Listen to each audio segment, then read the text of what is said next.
Hello everyone, very good morning. দেখতেই পাচ্ছ সকাল সকাল রেডি হয়ে আমরা তিনজন বেরিয়ে পড়েছি। কোথায় যাচ্ছি?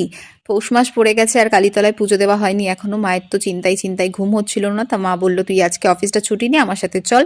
এই মন্দিরের মা কালী ভীষণ জাগ্রত, অনেক দূর দূর থেকে লোকজন এখানে আসে পুজো দিতে, পৌষ মাসে বিশেষ করে। তো আমরাও গেলাম, পুজো দিলাম। যেহেতু আমরা উইকডেজে গেছিলাম তাই ভিড়টা অনেকটাই কম ছিল। শনি মঙ্গলবার হলে 4-5 ঘন্টা লাইন দিয়েও পুজো শেষ করা যায় না। তো তারপর আমাদের পুজোটা খুব সুন্দরভাবে হয়েছিল এবং তাড়াতাড়ি হয়ে গেছিল। এবার তোমাদের বলি, এই যে মায়ের মুখটা দেখছো, এটা কিন্তু কোনো মূর্তি নয়। আমাদের এই পুরো মন্দিরটা বট অশ্বত্থ গাছকে ঘিরে তৈরি করা হয়েছে, আর মায়ের মুখটাও ওই বট অশ্বত্থ গাছের গুঁড়ি থেকেই তৈরি করা আর কি। ওখানেই হয়ে গেছে অমন দেখতে রূপ মায়ের, নিজে নিজেই হয়েছে আর কি। তারপর আর কি মন্দিরের বাইরেটা এবং চারপাশটাও একটু ঘুরিয়ে তোমাদের দেখিয়ে দিলাম। এরপর আমরা মেলায় যাব। তার আগে ভাবলাম একটু পুজো তো হলো, এবার পেট পুজোটা করে নেওয়া যাক। তো চলো আজকের মতো টাটা, দেখা হচ্ছে নেক্সট পার্টের ভিডিওতে। Don't forget to subscribe. Love you all, by.